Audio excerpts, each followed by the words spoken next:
Some of you might have heard this. This is very personal for my wife and I. When Gwen and I decided to have children, we went through years of fertility treatments. And I remember each night praying that the call was going to come and it was going to be good news. The phone would ring, tenseness in my stomach, and then the agony when you heard the treatments hadn't worked. So it wasn't by chance that when we welcomed our first child, our beautiful daughter, we named her Hope. Democratic vice presidential candidate Tim Walz has been very vulnerable publicly, very candid and open about the difficulties that he and his wife had in conceiving their children. He talks about the fertility treatments that they needed in order to conceive. But now new reporting indicates that he might not have been telling the truth. And it has to do with the type of fertility treatments that he and his wife relied on. And as a result, Republicans are now using this, of course, to attack him. Hey, don't scroll away. Come back. Because before the video continues, we just want to urge you to lend your support to TYT. You power our honest reporting. You do it at tyt.com/team, and we love you for it. So before we get to the Trump ticket and Republican supporters and how they're attacking Walz, let's actually back up a little bit and give you the context. So during an interview with CNN, the First Lady of Minnesota, Gwen Walz, who of course is Governor Walz's wife, revealed that she underwent a different fertility treatment, not IVF, called intrauterine insemination. And so intrauterine insemination, like IVF, is a common fertility procedure that's used by couples who are trying to get pregnant, but it's a different method entirely, okay? So during intrauterine insemination, known as IUI, sperm is placed directly in the uterus. The process is sometimes combined with ovulation induction where medication stimulates the release of eggs. People experiencing infertility often start with IUI and then move on to IVF if needed. Now, in her statement to CNN, Gwen Walz described the process as an incredibly personal and difficult experience, and then said this: the only person who knew in detail what we were going through was our next door neighbor. She was a nurse and helped me with the shots I needed as part of the IUI process. I'd rush home from school and she would give me the shots to ensure that we stayed on track. And then she went on to explain that she and Walz only started publicly sharing their fertility treatments after Alabama's decision in regard to IVF treatments. They see the embryos that are used in IVF treatments as sacrilege because they consider those embryos like the same as a viable human being, which I think is crazy. Gwen Walz says in regard to that, after seeing the extreme attacks on reproductive health care across the country, particularly the efforts in Alabama that jeopardized access to fertility treatments, Tim and I agreed that it was time to formally speak out about our experience. But their experience didn't have anything to do with IVF, obviously. And I don't think that the right wing is going after intrauterine insemination because that is, it's not about putting an embryo, a fertilized egg into the woman's body. It's about having her ovulate and ensuring that the sperm gets to her egg, if that makes any sense. Yeah, so genuine question. When he explained how many different times they tried, et cetera, was that part of the story as far as we can tell true? Well, why don't we take a look at this compilation of Governor Walz talking about this issue and you'll see for yourself. J.D. Vance knows nothing about that. And then he keeps going into all of these things. Today's IVF day. Thank God for IVF. My wife and I have 2 beautiful children. He thinks he needs to dictate that. And I've been saying this, the golden rule that makes small towns work so we're not at each other's throats all the time in a little town is mind your own damn business. That includes IVF. And this gets personal for me and my family. When my wife and I decided to have children, we spent years going through infertility treatments. And I remember praying every night for a call for good news. The pit in my stomach when the phone rang and the agony when we heard that the treatments hadn't worked. Yeah, first of all, it was up to him. I wouldn't have a family because of IVF and the things that we need to do reproductive. My kids were born through that that way. And also I make sure that I'm the guys and our folks are investing in prenatal care. We're the ones that are there for universal pre-K. We're the ones that are providing school meals at this. I'm not going to back down one bit on this whole family values thing, and it's us. So look, obviously I agree with Walz and the Democratic Party in wanting to protect IVF. And by the way, IVF treatments are also incredibly popular with Republican voters. They want to protect those treatments as well. But obviously campaigning on this issue as though he and his wife relied on that treatment, and then it turns out that that's not the treatment that they relied on, is something that's now going to be attacked, or the Republicans are going to use to attack Walz. Yeah. I don't know how much it's going to hurt the ticket, but he should have been careful and he wasn't. Yeah, I'm 50-50 on this one. So on the one hand, yeah, don't say IVF if it was IUI. And there is a real difference because they're actually, as Anna pointed out, they're actually opposed to IVF because of the way that it's done, and they probably are not opposed to IUI. But the reason why I say I'm 50-50 is because what I always do is I look at this in any given issue like this. How would I react if it was on the shoe was on the other foot and a Republican made this kind of mistake, lie, whatever you want to call it, right? And I would think, is it material? Like, am I outraged by this?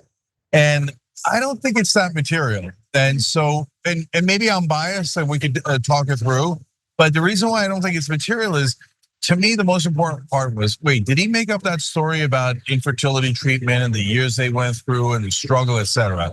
Because if he did, then I'm worried about it. That's a significant lie, right? But if it turns out, yeah, they were doing infertility treatment and all of that is true, it was just a different infertility treatment. And he was kind of saying it because people know IVF and they don't know IUI as much. Yeah, it still shouldn't have done it, no question. Yeah. But a lot less severe. Okay. Like, I'm not overly worried about it. I'm going to speculate on something, and I know it's not going to come across as overly kind to Walz or men in general. Sorry. But I think there's some chance that Walz genuinely didn't know the details of the treatment. Oh, that's more embarrassing, yeah. But it's true, right? Like, I just feel like, I don't know, I just feel like men aren't like super involved in like the specific details of like what the fertility treatment is. They just know that a fertility treatment is happening and they're trying to see if the pregnancy will happen as a result of that treatment. Obviously, like, because here's the thing, his wife is obviously in the know about the campaigning. And so she wouldn't she wouldn't blow his cover like that. You get what I'm saying? Like in an interview. Yeah. So look, it's super hard to tell. I hear you, that might be the case. We don't know. We're speculating on why. Right, total speculation. Yeah, on why he said it wrong. But look, number one, it's super important not to be like the Republicans and not to be bad faith actors. So just call them out for being wrong. Yeah. Okay. And then when I look at it as like, is it material? And it would be material in one or two ways. One is it genuinely affects a policy that I care about and is important to the public. In this case, no, he's in favor of all fertility treatments, including IVF, and I'm in favor of that. It doesn't affect policy at all. In fact, I think that this whole story, including the attack on Walz, does one thing and one thing only: remind everyone that there is some faction within the Republican Party that wants to do away with IVF, and JD Vance happens to be one of them. You're totally right. But there is one fact pattern which would be really problematic for Tim Walz. Yeah. Is if I sense that he is inauthentic. Yeah, exactly. I agray. Right. I agree. And so that's not a policy thing, but that would be a little bit heartbreaking because we're hopeful that he's one of like very literally a handful of politicians. I don't know if it's past 3 or 4 in my lifetime that is honest and authentic.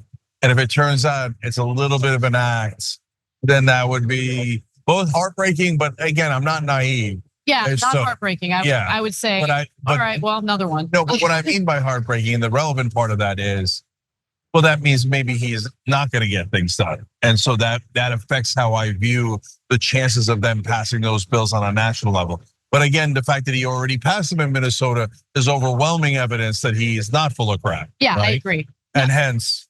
Okay. So I've been talking about the attacks on Walz over this, and I haven't even given you the attacks yet. So I just want to quickly do that. So JD Vance tweeted about it, saying today it came out that Tim Walz had lied about having a family via IVF. Who lies about something like that? And then Vance further elaborated that when he was elaborated on this when he was stopped by reporters in Wisconsin yesterday. So let's take a look at that. You have attacked him for not being clear about his military record. Do you think this is becoming a pattern, him using ambiguous language, either through commission or omission, when talking about, his record? Yeah, I do that. I mean, look, I saw that this morning, and it's just such a bizarre thing to lie about, right? There's nothing wrong with having a baby through IVF or not having a baby through IVF. Like, why lie about it? I just don't understand that. And having, had people who, friends of mine who used IUI, and then some of them worked out and some of it didn't. And then some of the people who didn't work out, they then used IVF. Like, the difference, right? Anybody who's had a friend or themselves gone through fertility treatments, the difference. So why lie about it? I just don't understand it. My basic read on Tim Walz, and I don't know the guy, but my basic read, if you look at his military record, the lies about the rank, the lies about serving in combat, the lies now about IVF, even lying about like his food preferences, my read on him is that he's a guy who likes to just barely cross the line.